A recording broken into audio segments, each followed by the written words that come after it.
Hello everyone, this is Gary Wilson and welcome to tonight's live Investor Agent webinar, and welcome again for all of those of you who've been through Flipping for Profits, rental profits without the pain, and turning rental problems into real estate profits, the management course. So there's people here from 4 different groups. Most of you have been through the Investor Agent Trainer program. A few of you came through the rental program and have not gotten your license, and that's okay if you don't have to, although we do encourage it.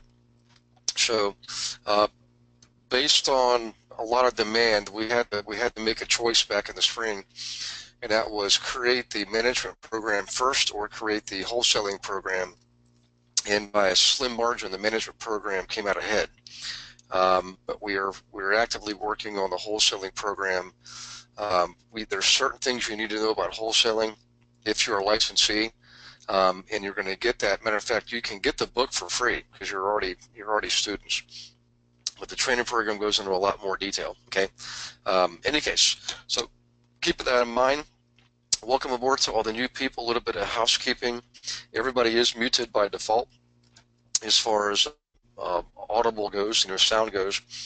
However, you can use the question box to type in questions, and every once in a while we will unmute somebody to go over things in more detail, and everybody will benefit from that conversation, from that dialogue. So in any case, we're going to start over in January, going over all the marketing. We did that last January, and all of those modules from last year are being transcribed. So now you'll not only have access to the recorded webinar, the audio visual, but you're also going to have the written version of that. Okay, so you put into as you're creating your student manual, when you add those in there in their own index, okay, in the back.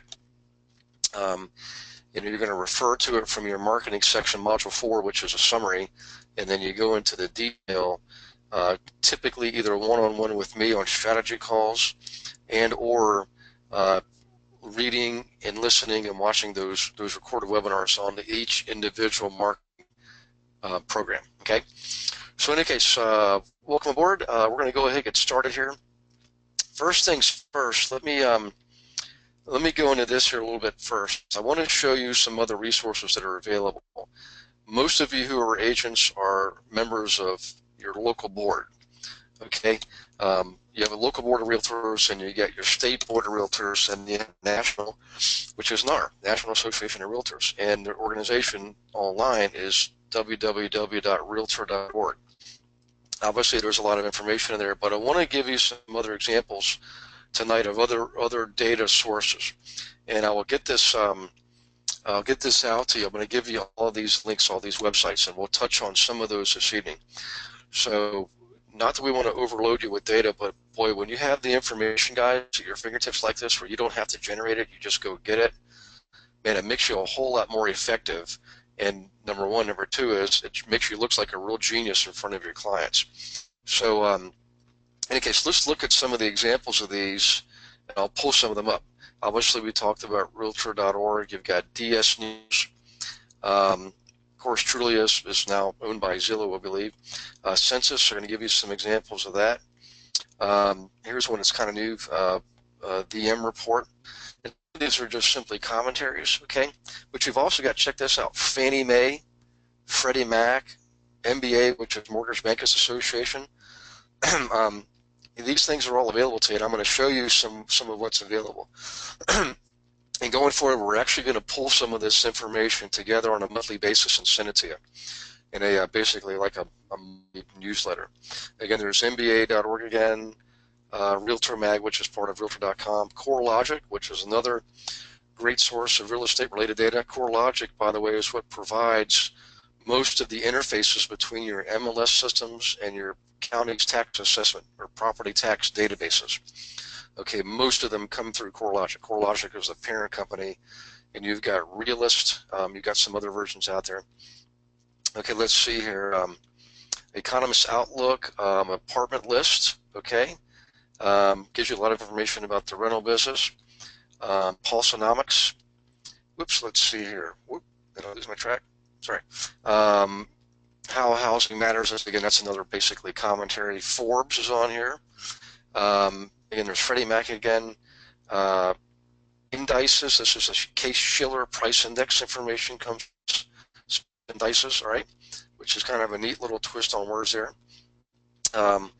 Let's see, Quicken Loans, okay, gives you some articles and blogs and things like that. Let's see what else we have in there, some other ones. That's pretty much, oh, Inman is in here too. A lot of you have heard of Inman.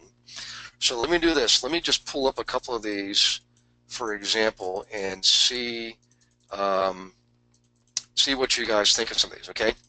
So hang on one second. Let's pull up this one here. This is from Freddie Mac, okay? And I'm going to, by the way, I'm going to slide my control panel over, guys, for a moment, so I'm not going to be able to see you and your questions. So hang in there 1 second. Now we can see the full report, okay? This is from Freddie Mac. Mortgage rates, they're saying are easing, and if you look at the trend here, what's interesting, if everybody's been getting the scare reports about mortgage rates going up, and they will. It's just a matter of time. Matter of fact, some of them have inched up just a wee little bit. The arms have inched up a little bit. But look at the 30-year fixed, all right? It looked like they were going up, and they dropped just a wee bit again, okay? Now, who knows what's going to happen with the presidential election? Everybody, all the prognosticators are saying, well, you know, if it's a Democratic victory, the rates are going to be going up, and they will, because they've already told us they're going to raise taxes. If the Republicans win, they're saying they're going to stay pretty flat because they obviously want to generate tax revenue indirectly through more economic activity, which is historically what actually does work.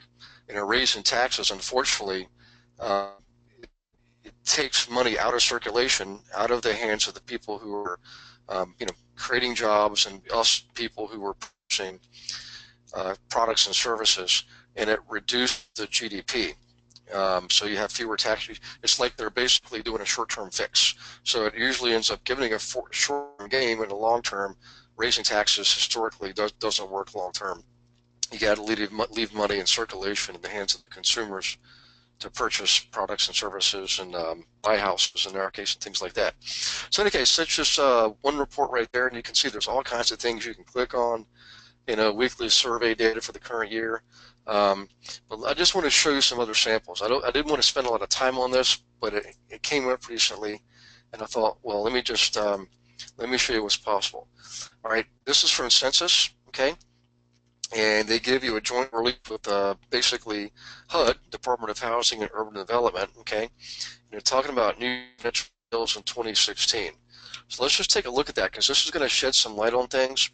All right, September 2016, seasonally adjusted rate, annual rate of 593,000 single-family homes. All right, this is a 3.1% increase above the revised August rate of 575, which is what they were projecting. Okay, and it's a full 29.8% above the same month from the prior year. That's a huge increase. I mean, that's, you know, even adjusted, it's 23%. So housing starts, new home starts are on the increase. So that's a very good sign. You know, we're still in a shifting market. There's a lot of variables out there, but I thought I wanted to share this with you because I thought this was some good news. But what's also interesting is check out what's been happening to medium home prices. Okay, September 2016 was 313,000, average sale price 377. All right. Let's see, the seasonally adjusted estimate of new houses for sale at the end of September was 235,000, and it represents a 4% months at supply at 4 months. So what that means is we're not quite at equilibrium. Equilibrium historically has been around 6 months. So when you have a shorter month supply, in other words, supply is lower than a balanced market or equilibrium market, and of course that drives up prices because demand is greater than that. So that's why we're seeing dramatic price increase. Kind of a weird time, but if you understand this stuff, it helps you understand where you should be conducting your business. Okay, So let's go look at another example. This is from MBA Mortgage Bankers Association, and I, for a time there, was a member of the MBA, not because I came from a banking background, but because I was getting ready to start a mortgage business. And I think many of you know this. At the 11th hour, I pulled the plug on it. I decided, I said, no, I'm not going to sign the paperwork, because I just sensed that something bigger was on the horizon. It certainly was. We were already in a recession. And what happened is Congress had changed how appraisals were done, okay? And it also changed some fundamental banking laws and banking rules that would put new people like me at a tremendous disadvantage. So I decided not to do it, and actually sold the appraisal business at that time too. In any case, there's all kinds of reports here. Commercial multifamily originations are up 2% from last year. In other words, more people are buying multi-units. Pretty good information. Mortgage applications decreased, okay? In any case, there's a number of reports you can get out there just by going onto these websites, mba.org, okay? And many of these you do not have to be a member. It's free information. So you can put this kind of information in a, say a weekly or a monthly email to your clients, okay? You can set it up on, if you have Top Producer, you can do it that way. There's a number of things you can do to automate continual, meaningful, and pertinent communications with your clients. Okay, so let's look at another one here. This is right from Census, and this is housing starts going all the way back to 1959. You can see single units, 2 to 4 units, 5 or more units.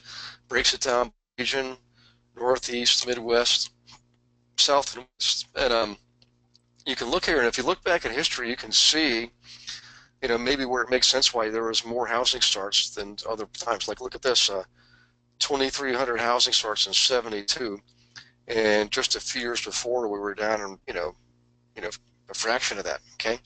In any case, we're going up through the years here to get to current times. It goes through the year 2015, by the way. So you can see in 2014 and 2015, compared to the recession years, we've had a little bit of an increase in new units, whether it's single-family homes, 2 to 4 units, or 5 to 10 units, okay? So pretty good information to have there. In any case, let me do this. Let me go back to our B tonight, and we'll start in on this. And before I start on this new segment, let me check for questions here. And Rhonda says, and Rhonda, actually, I do want a new computer. Thank you, by the way. Let's see. What are your go-to books that you cannot live without or feel most beneficial? This is Wanda. Hi, Wanda. How are you? Excellent question. Okay, so get your pens and pencils handy, or again, you'll get the recording of this tomorrow. But I would say here's ones I recommend. There's one called As a Man Thinketh. As a Man Thinketh. I can't remember the author's name. I think it was Allen somebody or somebody Allen. In any case, it's an old book, probably well over 100 years old. It's and very critical that you read that book, okay, As a Man Thinketh. That explains a lot about how you actually make things happen. I read that book years ago, and it literally changed. I mean, I'm far better off as a result of that, and I mean that's an understatement. Okay, another critical book, absolutely Think and Grow Rich. I mean, that thing, you couldn't read that book enough. In fact, that book, second only to the Bible, is the highest, most selling book in the history of the human race. Think and Grow Rich, by Napoleon Hill. And I'm a huge fan of the Napoleon Hill Foundation. You can Google that. I've actually got to meet one of Napoleon Hill's grandchildren. He's a doctor. So Napoleon Hill, Think and Grow Rich. I would also read Robert Kiyosaki's book, Rich Dad, Poor Dad, co-authored by Sharon Lechter. I got to meet Sharon Lechter a couple times, and I got to meet Robert Kiyosaki. I would also read the follow-up book, which is called Cash Flow Quadrant, okay? And there's a whole bunch of other books, and you can read them if you want, but just start with Rich Dad, Poor Dad, and then read Cash Flow Quadrant, okay? I would also take Robert Kiyosaki's, he's got like a 12-step course, a 12-part course you can take. I still got the one going way back to the 90s. Again, big eye opener, big game changer. Um, let's see, what else can I think of here? Um, uh, Tony Robbins, Awaken the Giant Within. I think that was his first book. Definitely a big eye opener, and I took one of his study courses, one of his programs. Definitely another game changer. Um, let's see if I can think of any others right now. I mean, there's a whole bunch of them out there. A lot of what we're dealing with, guys, in our lives, it really is not so much a matter of having the right um, technical information, in this case on investing in real estate or working with investors, but it's more about the mindset. We've got so much garbage floating through our brains that we've inherited through our life's experiences, a lot of them from childhood, okay? And you got to really figure out a way to get rid of that, right? So another book, there's a book called, I think it's called Thou Shalt Prosper, and the author is actually a rabbi, and his name is Daniel Lapin, L-A-P-I-N. Awesome, awesome book. There's a lady named Marianne Williamson. I think she's out in Southern California now. She originally is from Texas. She grew up in a Jewish household, but now she teaches a program that comes from a course called A Course in Miracles. You can Google that if you want. That is extremely advanced spiritual development. But as a result of her studying and practicing that, she has one program on abundance. And if you study abundance, okay, you'll realize that we're shortchanging ourselves. In other words, a lot of us learn at some point in our lives that we should be giving more, and we start to give more, but we don't allow ourselves to receive. And you've got to allow yourself to receive, to be in the flow of abundance. The only way for you to be abundant is to give and receive, because abundance is a circle, okay? And if you cut the flow by cutting what you receive, you stop the flow of abundance, and you burn out. I mean, you've seen people burn out, and that's exactly why. You've got to receive, and don't feel guilty about it. It's not sinful to receive. It's part of the flow of abundance. I mean, God doesn't want you to be sad. He wants you to be happy. He doesn't want you to be poor. He wants you to be rich. And I struggled with that for years, and she helped me tremendously with that concept. So I know you're probably getting answers you didn't expect, but I can tell you, not just me, but thousands and millions of others have benefited from these various books. I've met some of them.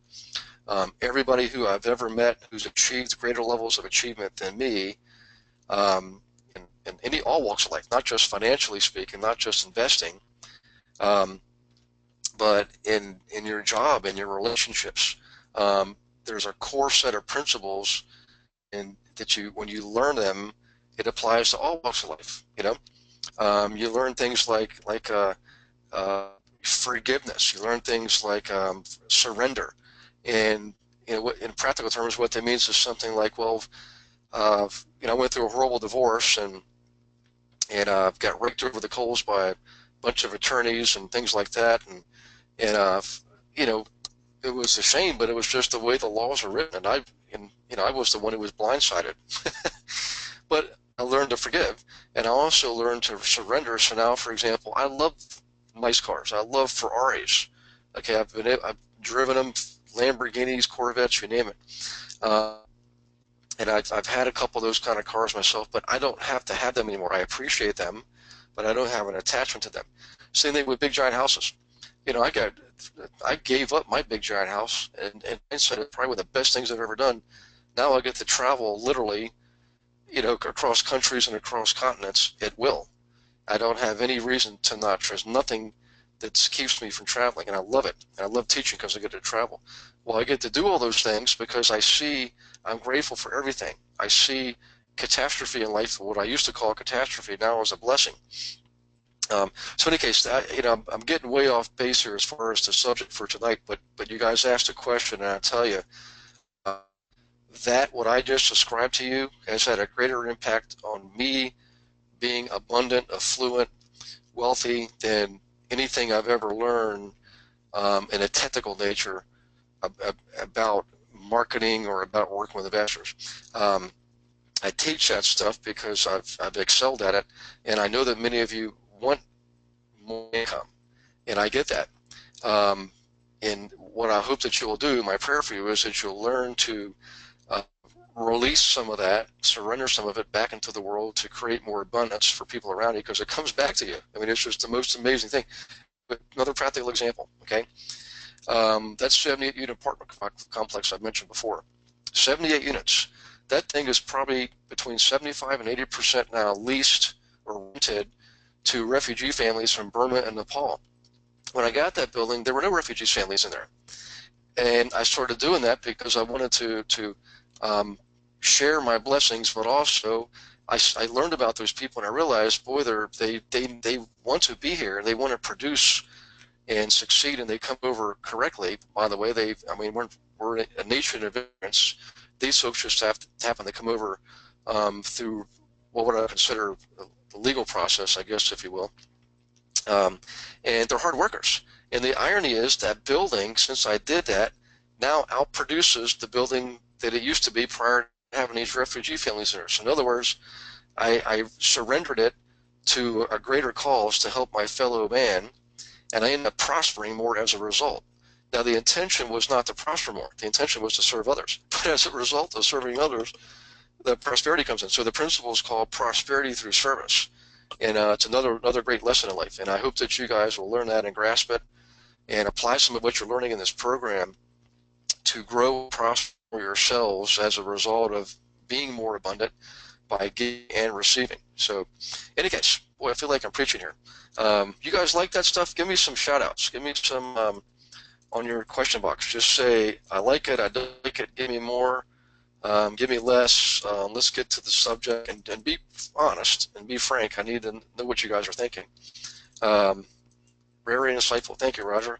So a lot of you guys probably know exactly what I'm talking about. That's the irony. You know, a lot of us get into this. I love real estate, not necessarily because I love owning a bunch of properties or having a bunch of clients, but it allows me to do so many more other things. You know, it's a foundation. It's a financial foundation that allows me to do other things. So think of it that way. This is necessary. I mean, it absolutely is necessary, because the more you allow yourself to grow financially, the more you're able to be in abundance and serve and help others. So, in any case, let's see. Thanks for sharing. Very inspirational. Or I'm glad to do it. And Rhonda says no politics. Okay. Yeah. You know what's funny is the relationship between religion and politics has always fascinated me. And you know, funny, and like you've heard me talk about sponsoring these refugee families.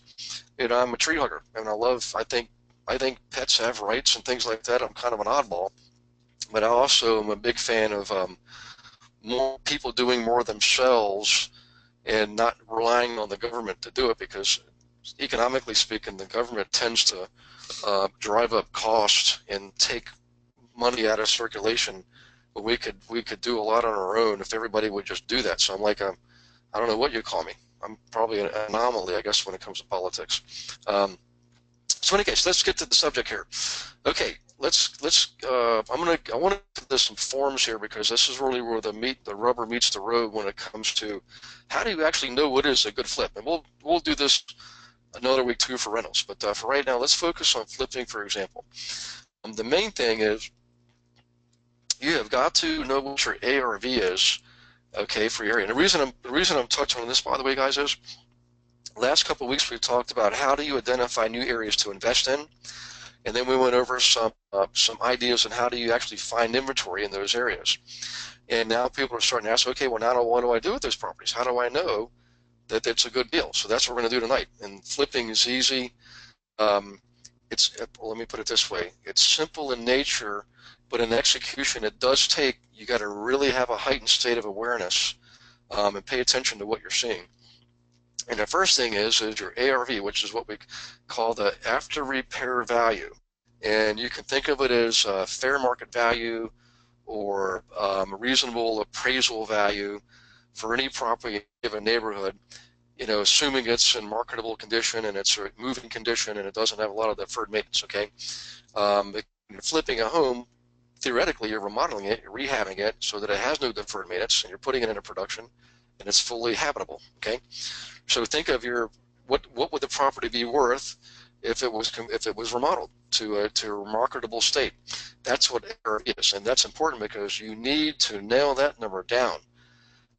For any neighborhood, you've got to know what that is, because if you're off on that number, if you're off on ARV, here's the downside. If you're not fairly close, really close. If you believe the ARV is higher than it really is, and you back up from a transaction all the way back to the beginning, what that can mean is you're assuming the property will be worth more when it goes to sell, and you therefore might be inclined to offer more on it in the beginning, offer on a property that needs to be remodeled. So you could be paying too much for properties if you think the eventual ARV is higher than it really is. Okay. Now let's say you come in lower. Let's say your projected ARV is lower than what really is happening out there. What that can mean is now your initial offers on these properties will be relatively lower, and as a result, you won't be competitive. You won't get your offers accepted. So it's really imperative. I mean, it just goes back to the age-old saying in real estate, man, pricing is everything, guys. You get the price right, everything else flows much more easily. Okay, so ARV, I think I did enough preaching on that one. All right, let's go through some step-by-step instructions. What I want you guys to do when you actually have inventory to look at. Okay, so first thing first, assuming you've gone through the interview process with your clients and they're qualified and you're now working with qualified people and you're sending them listings, all right? Here's what you want to do. You go through the listings. Let's say you start off with 100 listings.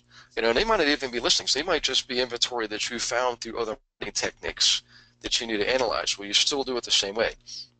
So first things first, always do desktop analysis first, even on flips. I know that sounds like, man, why would I do that, Gary, when I haven't even seen the properties? Well, the first thing you're going to do is desktop analysis, looking at what the sellers are asking for the properties relative to your ARV. Okay, number one. Number two is you get some valuable information to online. You get pictures, you get descriptions, you get tax assessment, appraisal values, all kinds of neat things you can look at. And you're going to use that to separate the wheat from the chaff. You're going to separate out the properties that have the lowest probability of succeeding and keep in your batch of properties to keep analyzing the properties that have the highest probability of succeeding as an investment. So first things first, let's say we got listings. We're going to look at the asking price for the property, and we're going to compare it to what we believe the ARV is for that property like that in that neighborhood. And if the price is lower than that, we'll keep it in the keep list. If the asking price is at or higher, we're going to discard it. We're not going to spend any time at all messing with properties where there's not going to be a lot of margin there. Okay, so that right there is going to take care of probably half of your properties. Just get rid of them. Don't even look at them again, and just let it go. Release it. All right. That's step number one. Step number two is you're going to go back through the properties, remember, on paper, on your desktop, that you are going to continue to look at and may have some chance of succeeding as an investment. And the next thing you're going to do, you're going to in more detail look at the photos of the property, the pictures, look at the lot size, the room sizes, other characteristics, and this is an intuitive process here at this point. You're really going to be comparing properties one after the other. So as you go through this next set of properties, maybe it's down to 50 now, you'll have a source of comparison, properties against each other. So you only keep the properties that have the best photos, the best looking pictures. You only keep the properties that have the best yard sizes, okay, or maybe it's sloping dramatically. You don't want to keep that property typically. Room sizes, okay, and other characteristics. So you're gonna narrow it down even more. Maybe you're down now to 25 or 30 properties. Well, that's great. That process, so that last step there, step number 5, this generally will take you 2 to 3 passes to get your list down and narrow it down. So now you're only going to spend time looking at the best of the best, not the most expensive, not the cheapest, but the ones that appear to have the highest probability of success. Okay. And by the way, at this point, you might also use your county's property tax assessment database to get more information, like what does a county assessor believe the thing's worth. Generally, you get values. One value is for taxes, and one is for perceived comparable sales value. Okay, almost like a pseudo appraisal. Right? Sometimes they even call it an appraised value. You also get different comments, different perspective. Take all those into consideration so that you can further narrow down your list to as few as you can. And those few are the ones that are going to require a drive-by. Now, I generally like to get them down to no more than 30 properties, and hopefully is no less than, say, 15 properties.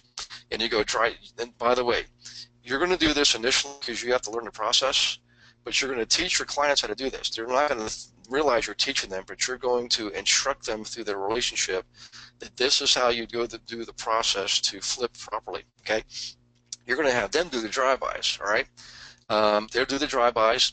They're going to narrow the list down further because as they drive by, they're going to be noticing things like, hey, that neighborhood doesn't look like it's actually as good as I thought it was going to be. You know, this house could look a lot better if it had, but it turns out there's other properties in the area that look pretty shabby. And beginning investors should not attempt to turn over an entire street. That's an advanced strategy that you do once you've done a few and you're more confident and competent.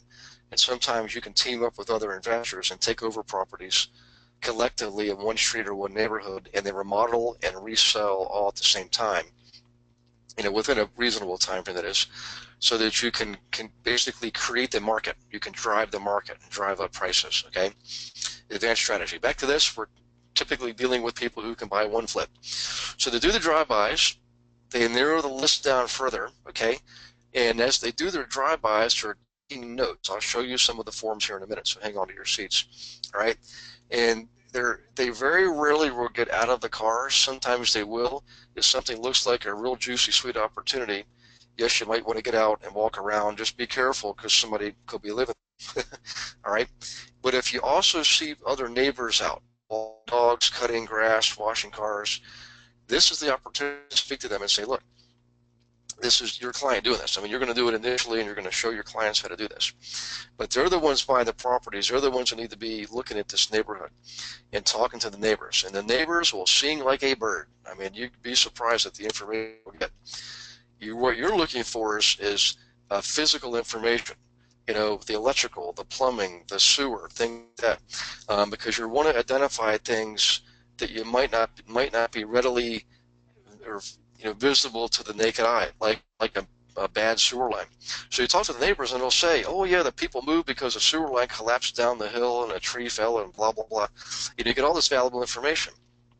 Or they might say, yeah, they left because the place was infested by mice, or they had, there was a murder in the house, something like that. And that's not there's things you have to notify people of and things you don't have to notify people of. The case of like Megan's Law, you've got to know if a house, if there was if you within, I think it's 200 yards, if there's somebody who, I guess you call him an ex-con who's on Megan's list, you're required to notify prospective renters and purchasers of that. Okay, that's just an example of some of the things you'll get from talking to the neighbors. They might say, yeah, there was a big bad divorce, and the husband, did something in the attic. Who knows, whatever. But you get all this information from driving by and talking to neighbors. All right. Now, once they've narrowed that list down, okay, and they've taken a few notes on the exterior of the properties, what I have them do is send me their final list of properties to look at. And it's typically going to be around 6 properties. Could be 3, could be 7. I wouldn't go look at more than 7. 6 is, we know scientifically 6 is the magic number. Beyond 6 properties, most human beings are unable to retain, organize, compile information on more than 6 properties. But at the same time, you want to look at least 3, so you have a point of comparison. Okay, you want to look at least 3. So, in any case, you get to that point, then you make your appointments, and this is where you're finally going to meet the prospective purchasers in person at the properties, and you go look through the properties. They fill out their rehab sheets in great detail, which I'll show you here in a minute. Okay, and what I have them do is this, guys, and I want you to write this down because this is really where this is the critical piece. Let's say you're finished a day looking at 5 properties. Okay, never leave the scene and say this. Say, hey, that was a great day. Why don't you call me when you're ready to make a move? Don't ever do that. Do this. Let's say, look, we've had a great day. Let's wrap things up properly. Let's compare these 5 properties side by side. And you can either do, there's 1 or 2 techniques you can use. One of them is they compare 2 at a time. One property will surpass the other. The other property, you either tear it up in their eyes or you crumple it up and throw it, okay? Hopefully in a waste bag. You could also lay them all out side by side and just draw X's on the ones that don't make the cut. And you're going to narrow it down to hopefully 1, but no more than 3. Okay, you're doing that right on the spot. That's exactly what you do, just the way I described it. Okay, and then what you do is just say, okay, now I think we're ready. I want you to go home, revise your numbers on this final property or the final 2 or the final 3. I'm going to call you at 9 o'clock tonight. Please scan and email me your homework so I have it in front of me as we go over it. So you're making the appointment, you're maintaining control of this relationship, and you're going to drive them forward through action to results. This is exactly how you do it. Guys, if you master this, it's going to take practice. I promise you, the first time out it's going to feel awkward, but you keep doing this, you become the master of it, and you'll have, I mean, easily 2 transactions a week, okay? More or less depending on where you're in the US or Canada. In any case, you get them on the phone at 9 o'clock at night, you narrow things down, because if they're only going to make 1 offer, you're only going to make 1 offer. You're going to write 1 offer. Don't make 3 offers if they only can buy 1. Don't ever allow yourself to fall in that trap, okay? Because your reputation is everything. If you keep making offers that you don't follow through with, you're going to get a bad reputation amongst the realtors. So you narrow it down. You get to the final property and the final, what we call a maximum allowable offer, which we'll go over here in a minute, okay? And you tell them, right, I'm going to create the contract, I'm going to email it to you, please sign it, get it back to me tonight with a photocopy of their hand money check or earnest money, if that's what you call it, depending on where you are, and their most recent proof of funds, okay? Now you've got your offer ready to submit to the listing broker, all right? So that's the process you go through, mechanically speaking, when you're working in the field with the clients. And again, this is right here, man, you can, there's other things you can kind of, you know, slack off on from time to time, but you can't slack off on this. If you fall back into the old traditional trap of just going to look at a whole bunch of properties and make a bunch of offers, you will be no further ahead, okay? So in any case, let's move on to some of the forms here. The first one is your basic information form, okay? And by the way, we're going to go over the offers here in a second. Matter of fact, let's do this now, and then I'll give you the forms. All right. So you determine what your ARV is. All right. Let's say it's $200,000. We always subtract right out of the gate 30%, and we call it cost. It's actually profit plus overhead. So essentially, 20% would be profit, and about 10% would be overhead. So in the case of an ARV of $200,000.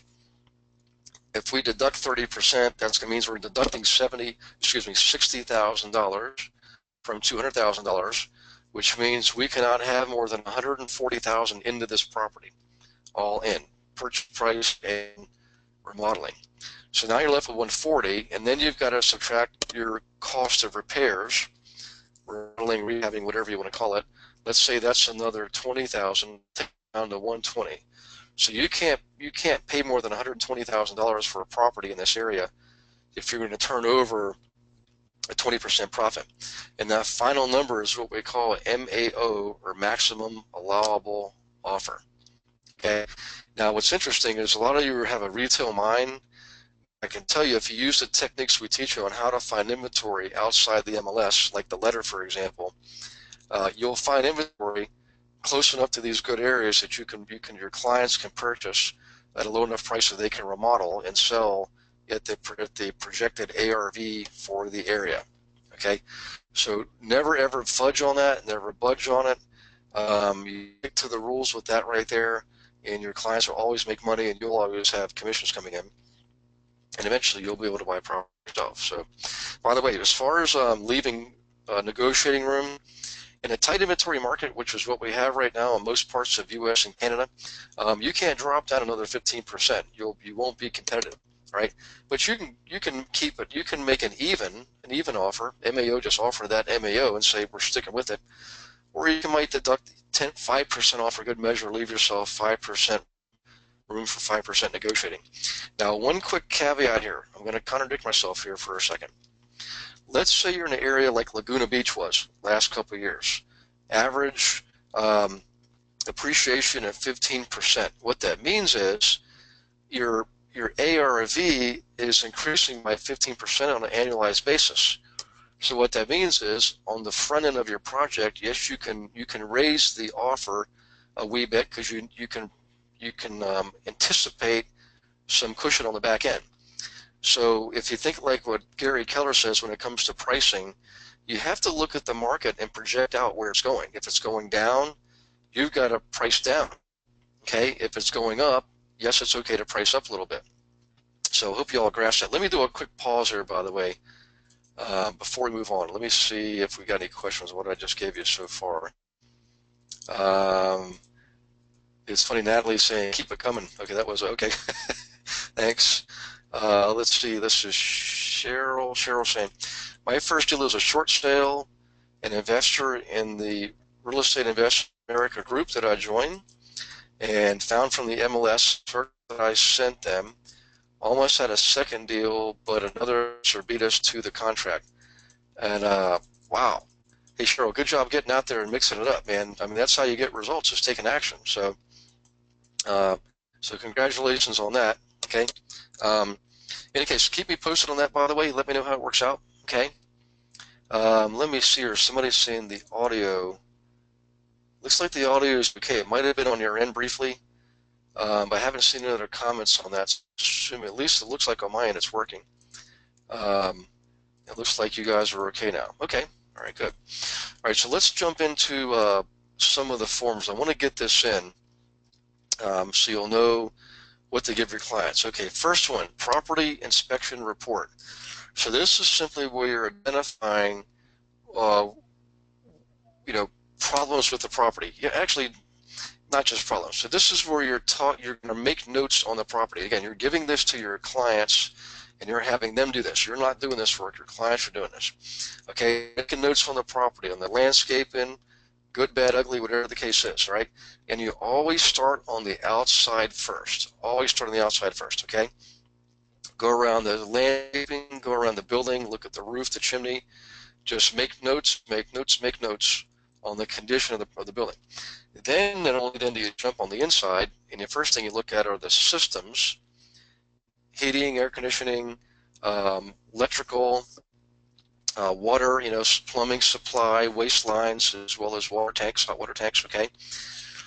Then the next thing you do is you go into the money rooms, kitchens and bathrooms, things like that, okay? And you make notes on all those things. The appliances, are they there? If they're there, what kind of condition are they in? Again, you're not projecting costs at this point. You're just simply gathering information, all right? Again, electrical, plumbing, your windows and doors, and then I know it has total here, but don't worry about that at this point. Also, carpets, window treatments, things like that. Make notes of everything. Now go down to your rehab form. Okay, this is why I like using these in conjunction with each other. A separate form, it requires you to think more critically, in this case your clients, okay? And you're going to project out what are some of these costs. And you can see there's a lot of other costs associated with owning a property. I mean, you got to, there's commissions, there's transfer taxes, there's all kinds of stuff. There's proration of property taxes, there's legal fees, things like that. Now you get past that stuff, now you get into the actual physical characteristics of the property, all right? Now this one starts with the kitchen.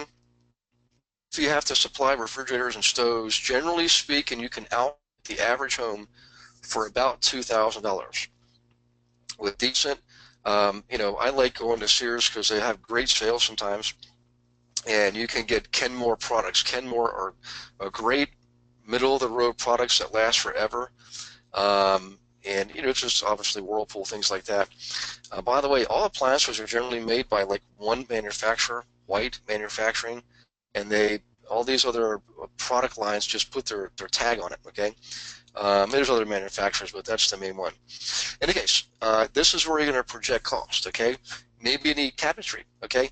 So, at some point in your careers or in your investors' careers, if they're not comfortable making these projections, I highly encourage you in the first 3 transactions, have an inspector along, okay, and have your client learn from the inspector what things to look at, how to look at them, okay?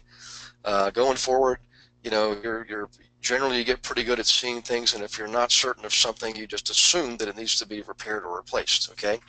But the bottom line is on this form, you're going through each room, adding things up, carpeting, painting, lighting, um,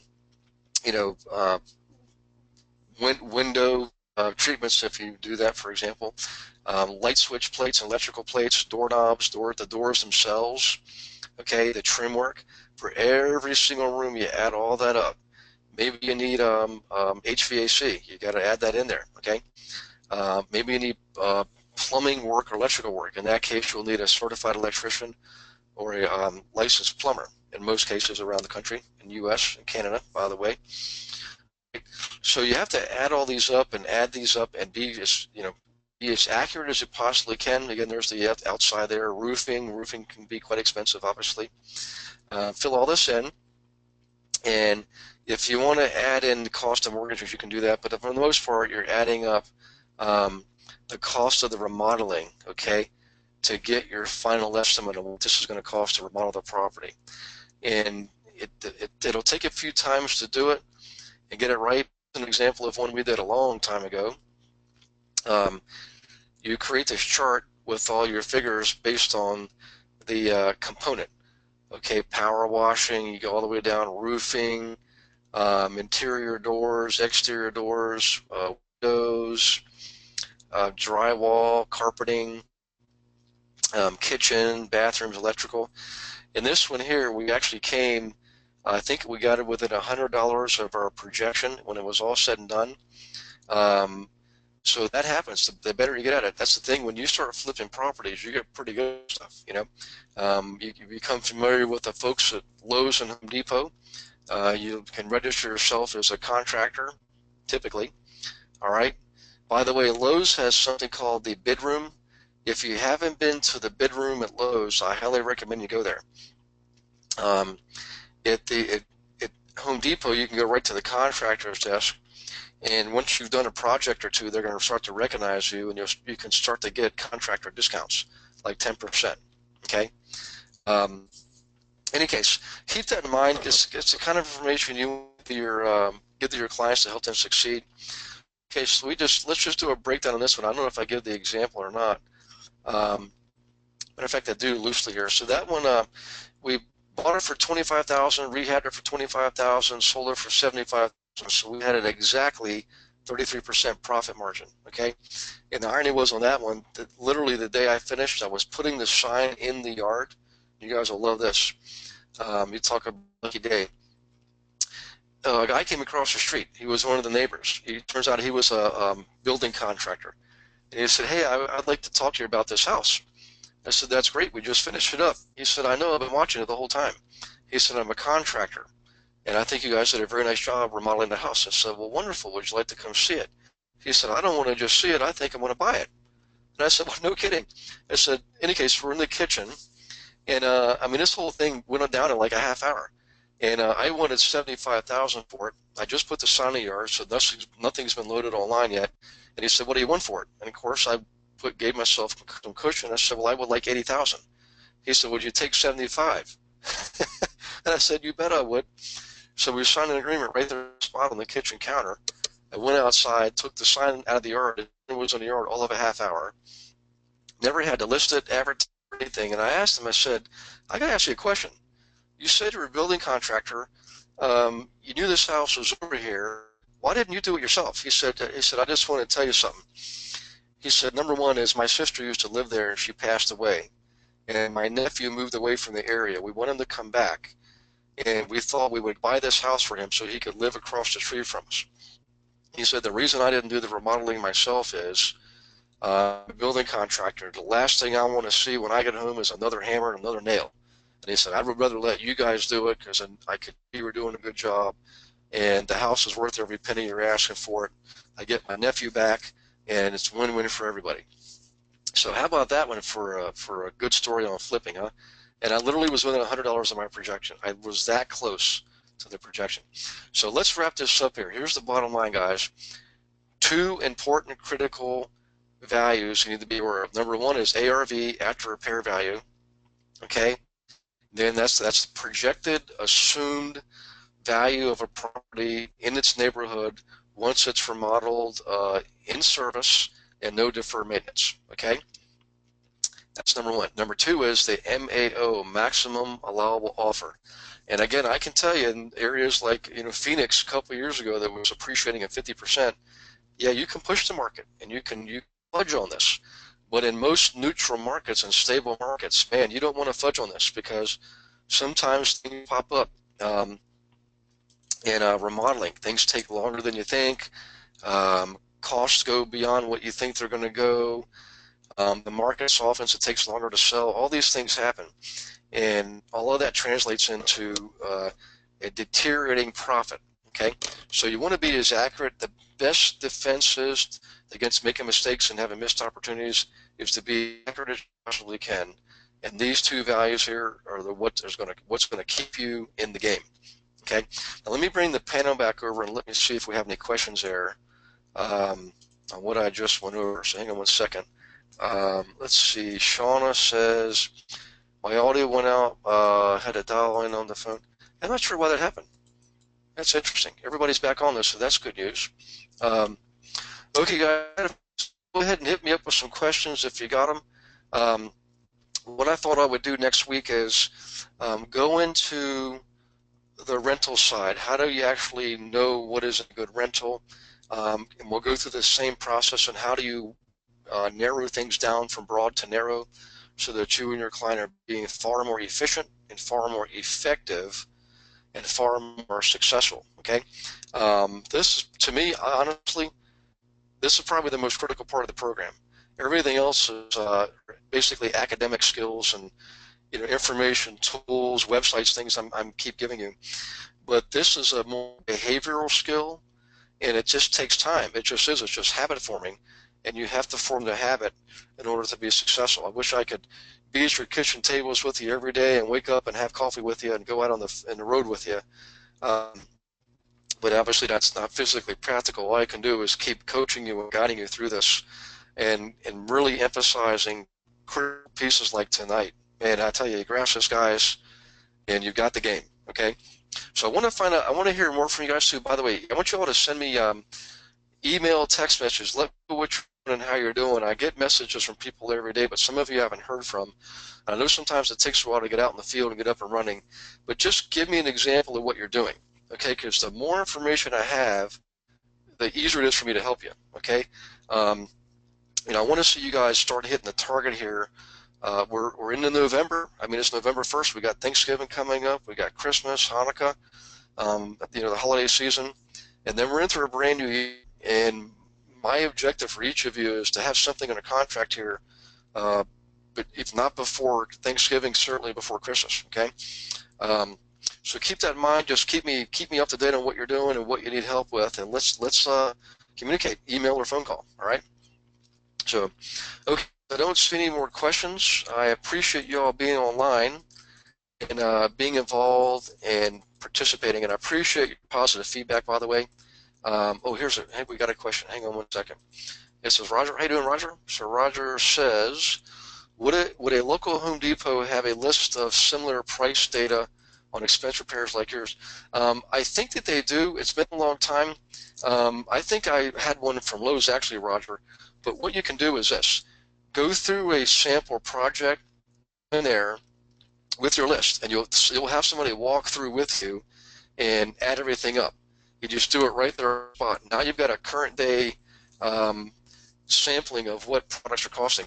Most products don't change that much. The things that change are anything that has to do with wood, kiln dried, like 2x4s, things like that. That's been stable for a couple of years. Drywall used to be very unstable. It would get real expensive, then it get cheap again. And of course, copper. Copper was another one. I mean, you go in Home Depot 1 month and you get all kinds of copper piping for pennies on a dollar, and you go in 2 months later and the price is through the roof. So I would do that, Roger. Go in with a list, and they'll do it right there on the computer for you. They generally won't do it online with you or over the phone because they're busy, but you go in person, and they'll take the 5 minutes to go through the list with you. Okay. So good question. Excellent question. Okay, it looks like that's it, guys. Well, listen, we'll get this out to you tomorrow. I look forward to seeing you all next week. Next week is going to be, I think that's Monday night, if I'm not mistaken. Hang on 1 second. Let me get that to you. Let's see, Sunday, Monday. Yes, next week we meet on Monday night. The following week is, let's see, what is the next one? I don't know if there is one the following week. Oh, it's another. Well, no, I don't have that on there. Let me look at my list. Hang on 1 second. Okay, next one is the 15th on a Tuesday night. We are going to be meeting Tuesday the 22nd, the week of Thanksgiving, but we will not meet the last week of November. I will be on a retreat, and I'll be accessible for if you guys need me. Just let me know, text me. But we're gonna forego the webinar that week. So, okay, guys. Hope you have a wonderful evening. Awesome rest of the week. God bless you, and we'll see you next week. Bye bye.